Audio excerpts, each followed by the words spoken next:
এগুলো সব অ্যাক্লামাটাইজেশন, কারণ এগুলো রিভার্সেবল। এগুলো একটা পার্টিকুলার এনভায়রনমেন্টাল কন্ডিশনে তোমাকে অ্যাডজাস্ট করার জন্য তোমার বডি যা যা টেম্পোরারি অ্যাডাপটিভ ফিচার্স অ্যাডপ্ট করছে। যে সমস্ত প্লান্টস তারা সানলাইট ভালোবাসে তাদেরকে আমরা বলতে পারি হিলিওফাইটস।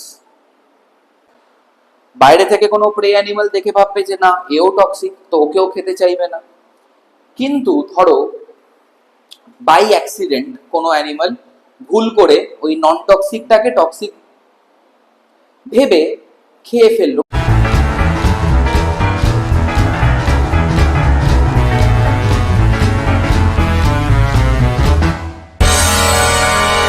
Hello students, welcome back to B2S academy. আজকে আমরা অর্গানিজম অ্যান্ড পপুলেশন চ্যাপ্টারের আরো কয়েকটি ইম্পর্টেন্ট টপিকস নিয়ে আলোচনা করব। দেখো, আমাদের এনভায়রনমেন্টাল যেসব কন্ডিশনস আছে তার উপরে ভিত্তি করে অর্গানিজমটা আমরা অনেকভাবে ভাগ করতে পারি। আমরা আগের ক্লাসেও সেটা কিছুটা আলোচনা করেছি। আজকে আমরা দেখব যে অ্যাডাপ্টেশনের উপর ভিত্তি করে অর্গানিজমদের কিভাবে ভাগ করা যায় এবং অ্যাডাপ্টেশন অ্যাকচুয়ালি কোথায় হয়, কিভাবে হয়, তার যে বেসটা সেটা আমরা একটু বোঝার চেষ্টা করব। যে কেন কিছু অর্গানিজমস খুব র্যাপিডলি অ্যাডাপ্ট করতে পারে এবং কিছু অর্গানিজমস তারা প্রায় কোনো অ্যাডাপটিভ ফিচার শোই করে না। ফর এক্সাম্পল, মানুষ, আমরা যখন ধরো এখান থেকে তোমরা কেউ সিকিম বেড়াতে গেলে, ঠিক আছে, বা ধরো কেউ রাজস্থান বেড়াতে গেলে, তো আমাদের কি সেভাবে কোনো ইন্টারনাল বা এক্সটার্নাল চেঞ্জ নোটিসেবল হয়? হ্যাঁ, ইন্টারনাল বা এক্সটার্নাল চেঞ্জ কিছুটা হয়। যেমন তোমরা সবাই দেখবে, তোমরা যদি হাই অল্টিটিউডে বেশি দিন থাকো তাহলে ফিরে আসার পর যদি তোমরা ব্লাড টেস্ট করাও দেখবে তোমাদের আরবিসি কাউন্ট বেড়ে গেছে। কারণ হাই অল্টিটিউডে কি হয়, লো অক্সিজেন লেভেলস থাকে। তো লো অক্সিজেন লেভেলে ম্যাক্সিমাম যে অ্যাভেলেবল অক্সিজেনটা আছে তারকে ম্যাক্সিমাম ইউটিলাইজ করার জন্য আমাদের আরবিসি বাড়াতে হয়। অল্প পরিমাণে অক্সিজেন আছে, সেটার ম্যাক্সিমাম ইউটিলাইজ করতে আমাদের বেশি আরবিসি লাগবে, তাই আরবিসি কাউন্ট বেড়ে যায়। একে অ্যাক্লামাটাইজেশন বলে। বাট এটা কিন্তু রিভার্সেবল। তুমি আবার বাড়ি ফেরত এসো, উইদিন 2-3 উইকস দেখবে তোমার আরবিসি কাউন্ট আবার বেস লাইন বা নর্মাল লেভেলে ফিরে এসছে। তুমি যদি রাজস্থান বেড়াতে যাও, তুমি তখন দেখবে যে তোমার সাধারণত একটু স্কিনটা বেশি ট্যান্ড হয়ে গেছে, কারণ তোমার মেলানিন সিক্রিশন বেড়ে গেছে স্কিনে। তো তুমি ফিরে আসার পরে আত্মীয় স্বজন, বা তুমি যদি সি শোরে যাও সেখানেও সেম হবে। আত্মীয় স্বজন বলবে যে তুমি হয়তো একটু ডার্ক কমপ্লেকশন হয়ে গেছো। বাট আবার দেখবে 2-3 উইকস পরে তুমি যখন আবার তোমার হোম এনভায়রনমেন্টে থাকবে, তোমার কমপ্লেকশন আগের মতো ফিরে এসছে। এগুলো সব অ্যাক্লামাটাইজেশন, কারণ এগুলো রিভার্সেবল। এগুলো একটা পার্টিকুলার এনভায়রনমেন্টাল কন্ডিশনে তোমাকে অ্যাডজাস্ট করার জন্য তোমার বডি যা যা টেম্পোরারি অ্যাডাপটিভ ফিচার্স অ্যাডপ্ট করছে, এটাকে আমরা অ্যাক্লামাটাইজেশন বলবো। কিন্তু ধরো তুমি যদি পাহাড়ে থেকে যাও, তোমার আরবিসি কাউন্টটা কিন্তু বেড়েই থাকবে, এবং তুমি যদি পাহাড়ের কোনো মানুষের সাথে সেটেল করো তাহলে তোমাদের নেক্সট জেনারেশন তারও কিন্তু আরবিসি কাউন্ট হাই হয়ে থাকবে, ঠিক আছে। বা ধরো একটা ছেলে একটা মেয়ে যাদের জন্ম এই প্লেন ল্যান্ডে বা কোস্টাল রিজনে, তাদের যদি পাহাড়ে নিয়ে যাও এবং তাদের যদি একসাথে সেটেল করাও, তাদের যদি নেক্সট জেনারেশন আসে, দেখবে তাদের বাচ্চাদের কিন্তু আরবিসি লেভেল প্রথম থেকেই হাই থাকছে। এইটা কিন্তু অ্যাডাপ্টেশন। তার কারণ adaptation is physical change or ফিজিওকেমিক্যাল changes occurring in the body, যেটা কিনা ইররিভার্সেবল। অ্যাডাপ্টেশন কিন্তু রিভার্সেবল নয়, বাট অ্যাক্লিমাটাইজেশন কিন্তু রিভার্সেবল। তো এটা গেল অ্যাক্লিমাটাইজেশন এবং অ্যাডাপ্টেশনের ডিফারেন্স, রাইট। এবং এই adaptation over the generations accumulate হতে হতে হতে হতে কি হয়, স্পিসিয়েশন হয়। একটা স্পিসিস থেকে আরেকটা স্পিসিস ইভলভ করে, which we term as evolution। এটা আমরা আগেও আলোচনা করেছি। তো দেখো, আমরা একটা গ্রাফ আঁকতে পারি। গ্রাফের দুটো অ্যাক্সিস আছে, এক্স এন্ড ওয়াই। তো আমরা এক্স অ্যাক্সিসে লিখলাম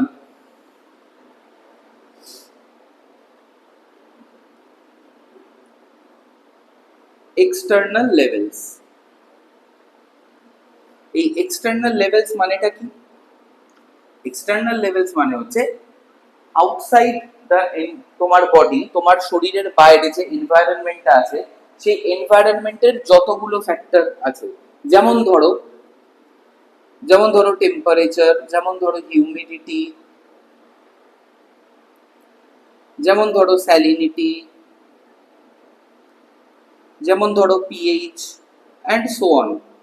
ঠিক আছে, এক্সটার্নাল ফ্যাক্টরস বা এক্সটার্নাল লেভেলস, যেগুলো তোমার শরীরের বাইরের যে এনভায়রনমেন্ট আছে সেখানে উপস্থিত। আর এইখানটা আমরা লিখলাম ইন্টারনাল লেভেলস,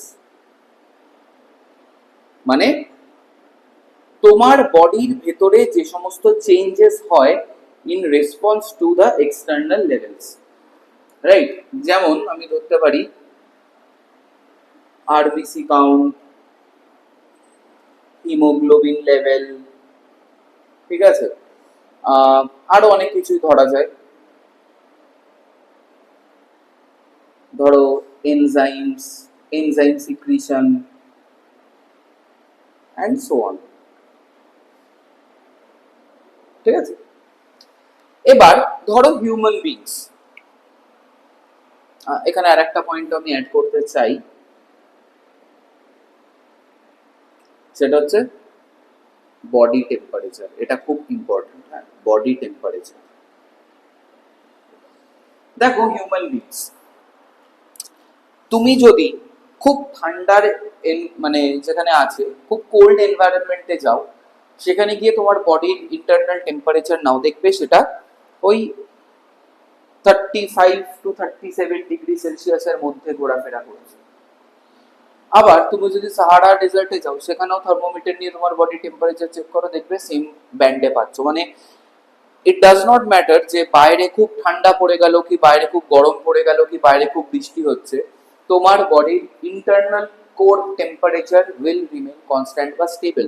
সিমিলারলি আমাদের হরমোন সিক্রিশনস, আমাদের এনজাইমেটিক যে রেট অফ এনজাইমেটিক অ্যাকশন, ঠিক আছে, রেট অফ হরমোন ক্যাটালিসিস, বা ধরো আমাদের গ্রোথ রেট, আমাদের মেটাবলিক রেট, আমাদের রেট অফ ডিএনএ রেপ্লিকেশন, এগুলো কিন্তু কোনো রকম এক্সটার্নাল লেভেলসের হেরফের হলেও চেঞ্জ হয় না। মানে বাইরের যা কিছু কন্ডিশনে চেঞ্জ হোক, ওগুলো কিন্তু কনস্ট্যান্ট থাকবে। তাই এই রকম অর্গানিজম যাদের internal levels remains constant with respect to the external levels, এদেরকে আমরা বলি রেগুলেটরস।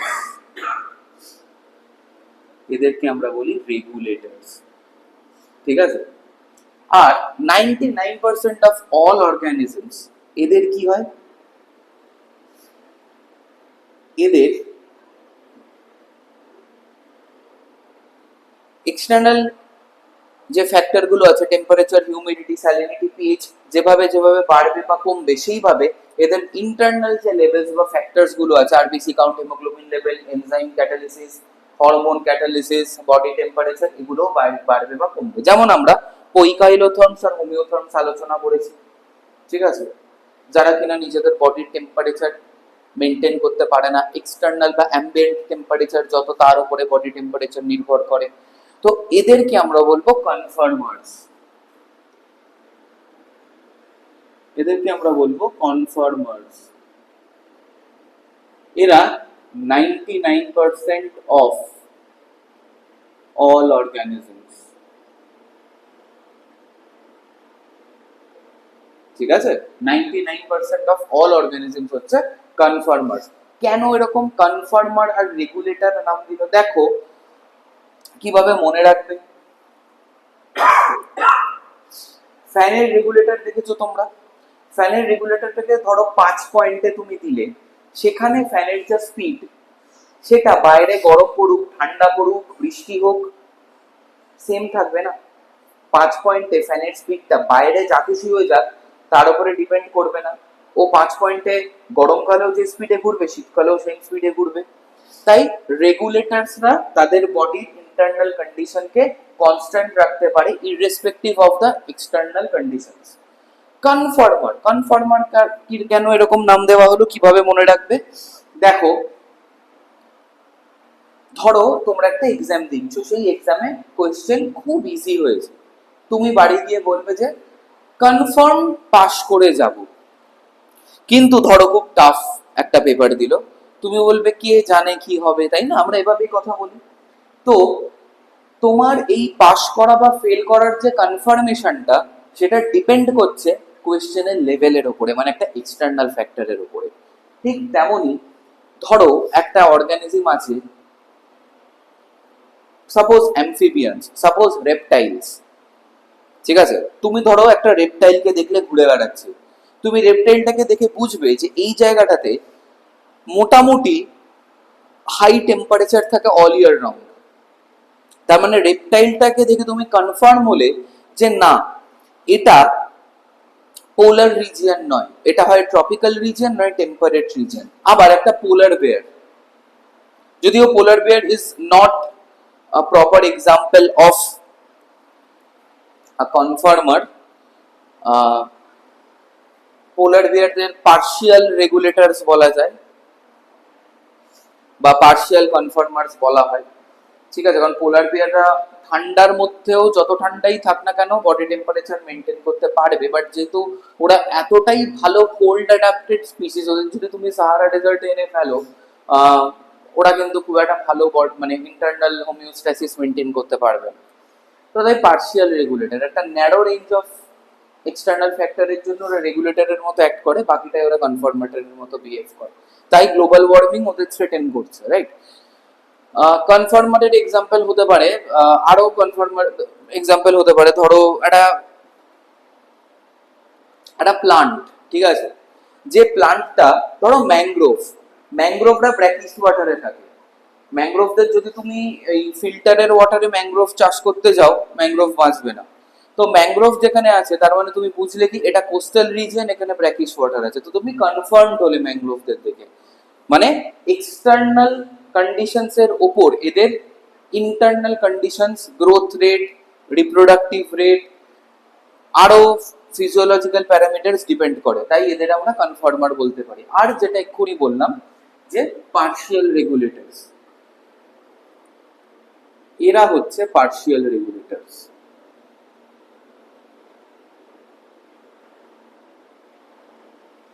ঠিক আছে, এরা পার্শিয়াল রেগুলেটরস। মানে দেখো, এই রেঞ্জ থেকে এই রেঞ্জ অবধি যত এক্সটার্নাল লেভেলস আছে, মানে এখান থেকে এই এই এই করে যদি তুমি ডিমার্কেশন করো, এই রেঞ্জের যে এক্সটার্নাল লেভেলস গুলো আছে তার জন্য রেগুলেটর। মানে ধরো টেম্পারেচারের কথাই বলছি, এরা ধরো 15 থেকে 35 ডিগ্রি সেলসিয়াসের টেম্পারেচারে রেগুলেটরের মতো বিহেভ করে। মানে টেম্পারেচার 35 থাকুক কি 15 থাকুক, it has no effect on their internal bodily mechanisms. কিন্তু ধরো টেম্পারেচারটা 15 এর নিচে নেমে গেল, ধরো এখানে 5 ডিগ্রি হয়ে গেল, ঠিক আছে? এখানে 15 ডিগ্রি সি আছে আর এখানে 35 ডিগ্রি সি আছে, ঠিক আছে? তো ধরো যদি এরকম হয় যে টেম্পারেচারটা 15 এর কমে নেমে এই 5 এর কাছাকাছি চলে এলো, ধরো 7 ডিগ্রিতে চলে এলো, তখন কিন্তু এরা কনফর্মারের মতো বিহেভ করবে। মানে এই রিজিয়নটা ওরা কনফর্মারের মতো বিহেভ করবে। মানে টেম্পারেচার যত কমবে ওরা আর নিজেদের বডিলি হোমিওস্ট্যাসিস মেনটেন করতে পারবে না, ওরা লো টেম্পারেচারে বেঁচে থাকার জন্য র্যাপিডলি অ্যাডাপ্ট করার চেষ্টা করবে, জাস্ট লাইক কনফর্মার্স। এদেরকে আমরা পার্শিয়াল রেগুলেটর বলতে পারি। রিয়েল লাইফ এক্সাম্পল প্রচুর আছে। যেমন ধরো অ্যাডাপ্টেশনের রিয়েল লাইফ এক্সাম্পল যদি আমি দিই, যে সমস্ত প্লান্টস তারা সানলাইট ভালোবাসে তাদেরকে আমরা বলতে পারি হিলিওফাইটস, ঠিক আছে? যেমন ধরো সানফ্লাওয়ার, সানলাইটের উপরে এবং ডে টাইমের উপরে এদের সারাদিনের অ্যাক্টিভিটি ডিপেন্ড করে।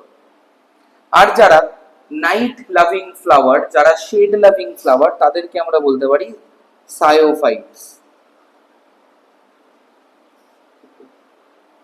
যেমন ধরো night flowering jasmine,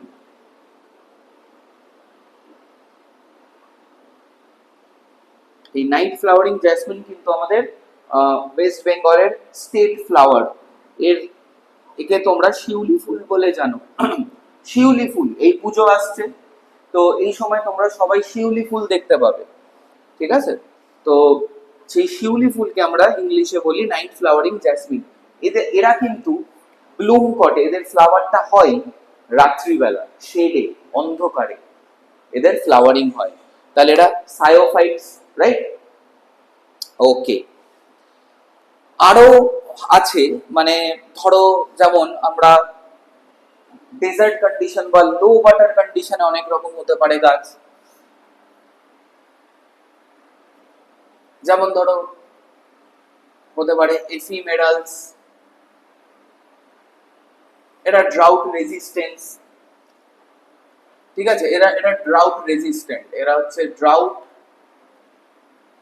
resistant.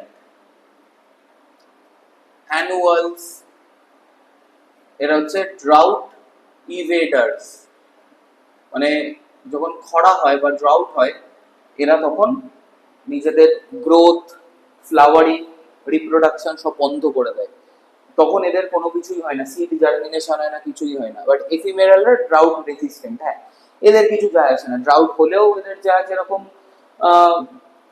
Physiological process চলতো, ড্রাউট না হলেও সেম ভাবেই চলবে, ঠিক আছে? আর একটা হচ্ছে সাকিউলেন্টস, এরাও রেজিস্ট্যান্ট, এরাও ড্রাউট রেজিস্ট্যান্ট সাকুলেন্টসরা, ঠিক আছে? আর কি নন সাকুলেন্ট পেরেনিয়ালস, নন সাকুলেন্ট পেরেনিয়ালস, ঠিক আছে? নন সাকুলেন্ট পেরেনিয়ালস এরাও কিছুটা ইভেডারদের মতো কাজ করে, ঠিক আছে, লো ওয়াটারে। এরকম অনেকগুলো ভাগ আছে, খুব একটা দরকার নেই, ইম্পর্টেন্ট না, বাট এই টার্মগুলো জেনে রাখলে ভালো। অ্যানিমালসদের আমরা দেখতে পাই, ঠিক আছে? অ্যানিমালসদের আমরা অনেকভাবে দেখতে পাই। যেমন ধরো ক্যামেল, বা অস্ট্রেলিয়াতে পাওয়া যায় ক্যাঙ্গারু র্যাট। ওকে, অস্ট্রেলিয়াতে পাওয়া যায় ক্যাঙ্গারু র্যাট। এরা অলমোস্ট জল খায় না, অলমোস্ট জল খায় না, ঠিক আছে? কিভাবে জলটা পায়? Metabolic water. এরা যে শিকার ধরে, এরা কার্নিভোর, ওকে?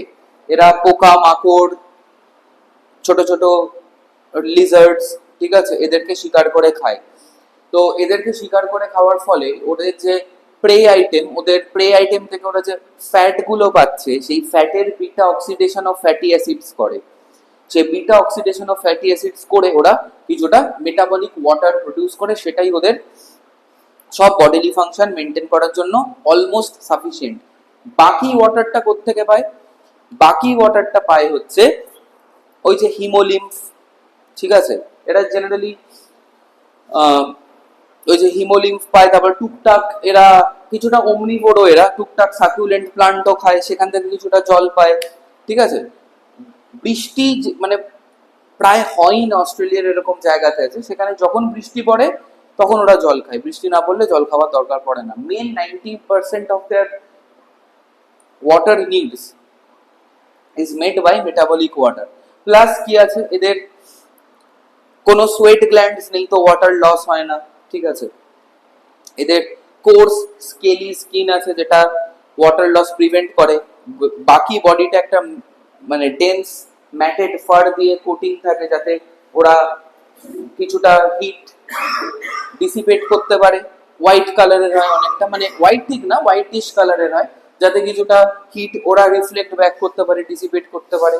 আর জেনারেলি ওরা কি করে, ওয়াটার লস প্রিভেন্ট তো হয় ওরকম স্কিন থাকলে। ক্যামেলস তোমরা জানো শিপ অফ দ্য ডেজার্ট, তার অনেক এরকম জেরোফাইটিক অ্যাডাপটিভ ফিচার্স আছে। আরেক ধরনের অ্যাডাপ্টেশন হচ্ছে মিমিক্রি। আরেক ধরনের অ্যাডাপ্টেশন হচ্ছে কি মিমিক্রি।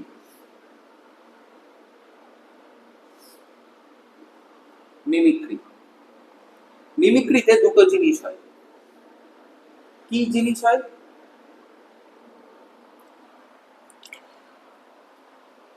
ধরো একটা পার্টিকুলার হ্যাবিটেটের মধ্যে একটা অ্যানিমাল থাকে যে প্রচন্ড টক্সিক, তাকে যে খায় সে মরে যায়, তাই তাকে কেউ খাবার চেষ্টা করে না। আর আরেকটা অ্যানিমাল আছে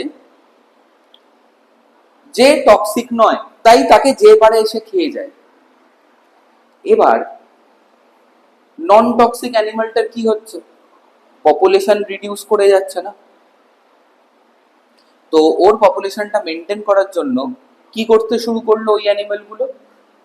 ওরা ওই টক্সিক অ্যানিমালটাকে নকল করতে শুরু করলো, মিমিক করতে শুরু করলো। কিভাবে?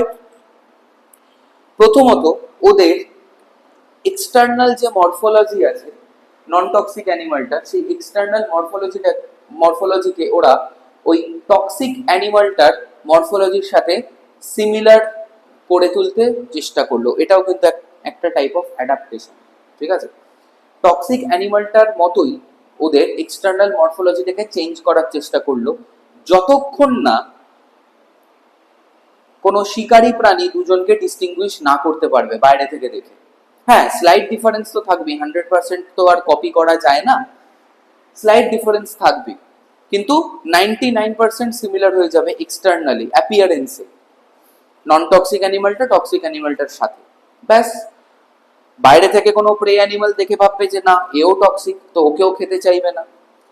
কিন্তু ধরো বাই অ্যাক্সিডেন্ট কোনো অ্যানিমাল ভুল করে ওই নন টক্সিকটাকে টক্সিক ভেবে খেয়ে ফেললো, বাই অ্যাক্সিডেন্ট, খাবার খুব অভাব, খেয়ে ফেললো, যা হবে দেখা যাবে এরকম মনে করে খেয়ে ফেললো, এবং দেখলো সে বেঁচে গেল।